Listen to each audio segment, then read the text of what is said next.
Si Fernando ang pinakamasipag na sepulturero sa bayan nila sa Nieves, Pangasinan. Kaya niyang maglibing ng sabay-sabay ng 5 patay, gaya ng ginagawa niya nang nagkaroon ng epidemya ng malaria sa kanilang lugar. Nang may magbukas ng pribadong memorial park sa kanila, ay kinuha siya ng may-ari noon bilang tagapamahala ng mga sepulturero. "Sir, nandito na iyong aplikante," sabi sa kanya ng isang tauhan niya. Itinuro nito ang lalaking kasama nito. "Anong pangalan mo?" Tanong niya sa lalaking matangkad, medyo payat, semi-kalbo ang buhok at malinis ang itsura. "Mario Alvarez ho," sagot ng lalaki. Tumango siya at sinipat ito. "Kaya mo bang magpala ng lupa? Iyon ang magiging trabaho mo araw-araw." "Sanay ho ako sa mabigat na gawain." "Sige, susubukan kita. Kailangan ko ng trabahador ngayon. Simulan mo na ang magpala. Pagbalik ko dapat tapos mo na ang hukay na yan." Sinabi niya rito, ang lalim na kailangang hukayin nito. "Oo," sagot nito. Iniwan niya ito. Bago man ang halian ay binalikan niya ito sa puntod kung saan niya iniwan ito.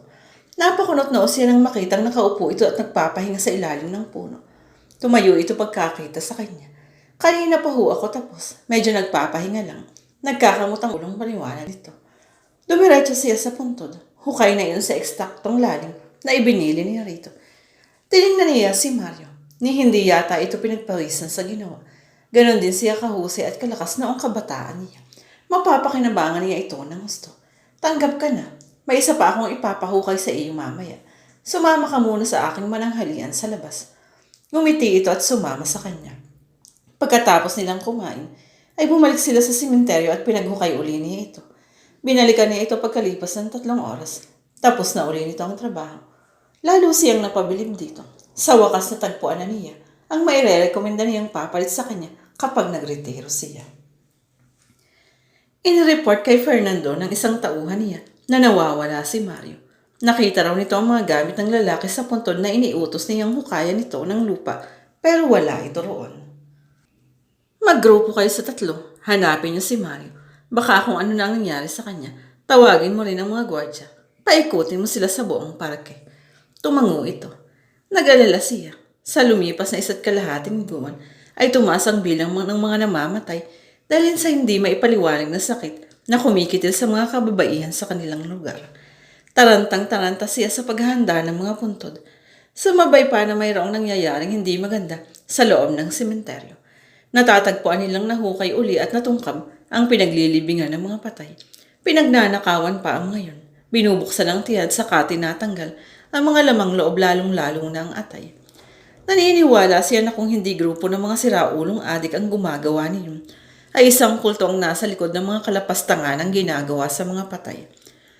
Humiwalay siya sa kanyang mga tauhan at mag-isang sumakay sa honor jeep niya. Hinanap niya si Mario. Madilim na pero hindi pa rin niya kikita ito. Nagradyo siya sa kanyang mga tao at itinutusan ang mga ito na bumalik na sa opisina. Ganon din ang ginawa niya. Tinatahak na niya ang daan pabalik sa opisina nang mapansin niya ang umbok ng lupa sa puntod ng batang babaeng inilibing kanina. Malayo pa siya roon ay inihinto na niya ang kanyang owner at saka bumaba roon. Inihanda niya ang kanyang baril. Biglang may tumalon mula sa ilalim ng libingan. Napahinto siya dahil sa halip na makatalong kung bumagsak sa lupa iyon gaya ng dapat, ay nakatayo pa rin ng tugid iyon nang tumapak sa lupa. Natitiyak niyang hindi tao ang nakikita niya ng mga sandaling iyon. Nakayukong tumakbo siya sa pinakamalapit na puno. Mahigpit ang pagkakahawak niya sa kanyang disabog. Sumilip siya. Nakatayo pa rin ang kakaibang nilalang sa harap ng puntod at may kinakain na kung ano. Nang hilakbot siya, nahuhulaan na niya kung saan napupunta ang mga nawawalang laman loob ng mga patay. Nanginginig ang mga kamay na ilabas niya ang kanyang salamin at isinuot iyon. Muntik na siyang mapasigaw ng luminaw ang mga mata niya at makilalang t-shirt ni Mario ang suot ng lalaki. Sinipat niya ang itsura nito, pero masyado siyang malayo para makita ng gusto ito. May kahabaan ng buhok nito pero bukod doon, ay wala siyang makitang kakaiba rito. Hindi pa siya natatapos tingnan ang itsura nito, nang bigla itong maglakad patungo sa direksyon niya. Ihinahanda niya ang sarili sa pag-atake nito, pero hindi ito tuluyang lumapit sa kanya. Sumilip uli siya. Papalayo na ito. Tumatakbo ito ng higit pa sa bilis na kayang takbuhin ng isang ordinaryong tao. Nang wala na ito ay napaupo siya sa lupa at napasandal sa puno. Ano ba ang nilalang na iyon? Tao? Aswang? Manunubat? Nagradyo uli siya at humingi ng tulong sa mga tao niya. 2 araw nang nakalilipas mula nang masaksihan ni Fernando ang paglapastangan sa mga labi ng isa pang bangkay. Kinabukasan ay nagpakita si Mario. Hindi niya masabi sa mga tauhan niya ang nangyari. Ayaw niyang sabihin ng mga ito na nasisiraan siya ng bait. Mula ng gabing iyon ay hindi na nawaglit sa isip niya ang pagdududang si Mario ang lalaking iyon. Nang mga sandaling iyon ay nakatingin siya rito habang nagpapala ito ng lupa para matabunan ang mga labi ng dalagang namatay sa hindi maipaliwanag na sakit. Bagong salta ito sa kanilang lugar. Noon lang din niya naisip na mula nang dumating ito 3 buwan na ang nakalilipas, ay saka kumalat ang misteryosong sakit na kumikitil sa mga kababaihan. Napansin din niyang hindi ito interesado sa matatandang namamatay dahil sa malaria at dengue. Pero kapag magandang babae ang namatay, sa misteryosong karamdaman ay nakikiusyoso pa ito. Ayaw man niyang mag-isip ng masama, ay nagdududa rin siya sa pagkatao nito. Kailangan ng magkaroon ng katapusan ang nangyayaring misteryo. Sinadya ni Fernando na iwan sa malayo ang kanyang sasakyan. Wala pang takip silim ay umakyat na siya sa punong malapit sa puntod ng kalilibing na babae. Nang lumatag ang gabi, ay nakita niya si Mario na malapit sa puntod. Hinukay nito ang pundot gamit ang mga kamay lang nito. Tila narinig pa niya ang malakas na paghingal nito. Nangilabot siya ng unti-unting bumaba at humaba ang buhok nito. Nang marating nito ang simentong kahon na kanilalagyan ng ataol, ay tumuntong sa lupa sa gilid ng buho. Saka parang walang anumang hinawakan ito ang takip sa gilid at binuksan iyon. Natutok niya ang kanyang bibig nang talunin nito ang bangkay. Itinaas nito ang damit ng babae. Ilang minuto niyang pinanood ang kawalang hiyang ginagawa nito sa bangkay habang umuungol ito. Tinanggal nito ang mga alas na suot ng babae at saka nito winarak ang damit sa gawang tiyan at hayok na kinagat ang balat hanggang sa nabutas iyon. Dumidila pa ito nang hatakin nito ang lamang loob. Itinabi nito ang nakuhang bituka at saka hinalukay uli ang tiyan ng bangkay hanggang nakita nito ang atay. Nasusuka na siya habang tinitingnan niya si Mario.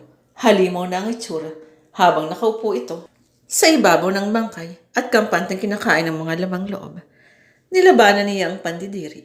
Iniumang niya kay Mario ang kanyang rifle na kanina pa niya kinasa at pinaputok iyon. Umalulong ito at sumalampak sa gilid ng ataol. Halatang nanghihina ito. Dali-dali siyang bumaba sa puno at humihingal na nilapitan niya ito. Nagtaas ito ng muka. Kaya palang bilis mong maghukay ng lupa. Hindi ka pala tao. Wala kang respeto sa mga patay. Galit na sabi niya. Umungol at sumingasing ito. Tinangka nitong kumilos para atakihin siya. Pero pinaputukan uli niya ito. Umiyak ito. Hanggang ako ang namumurong rito. Hindi kayo po pwedeng manginain dito mga hayop. Pinaputukan uli niya ito. Hindi na ito kumikilos. Pumupulandit ang itim na dugo sa butas-butas ng katawan nito. Kinuha niya ang inihandang kawayan na matulis ang dulo. Itinago niya yun sa mga koronang ng bulaklak na nasa tabi ng pintod. Huwag! Ulol! Itinurok niya rito ang dulo ng kawayan. Sumigaw ito ng malakas. Idiniin niya ng gusto ang pagkakatarak ng kawayan. Tila gustong manlaban ito. Umatras ang mahaba at basang dila nito bago lumuloy ang ulo. Unti-unting kumawala ang itim na usok mula sa katawan nito at saka biglang nagliyab. Sinabuyan niya ito ng holy water na nakuha niya sa chapel. Nakatingin siya habang nagliliyab ang walang buhay na katawan ng halimaw na si Mario hanggang sa namatay ang apoy. Walang natira kahit isang buto nito. Bagkus ay abo na lang nito ang nagkalat sa simento. Nagdatingan ang mga security guard. Mang nandoon ho ang nangyari. Tinambangan ko ang lumalapastangan sa mga bangkay.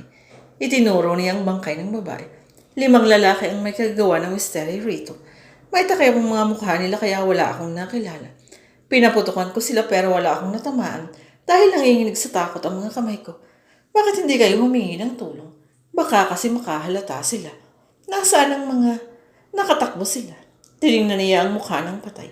Hindi na niya sinabi sa mga gwardya na yun na ang magiging huling biktima ng sumasalbahe sa mga bangkay. Tumalikod siya at iniwan ang mga ito. Alam niyang matitigil na rin ang pagkakasak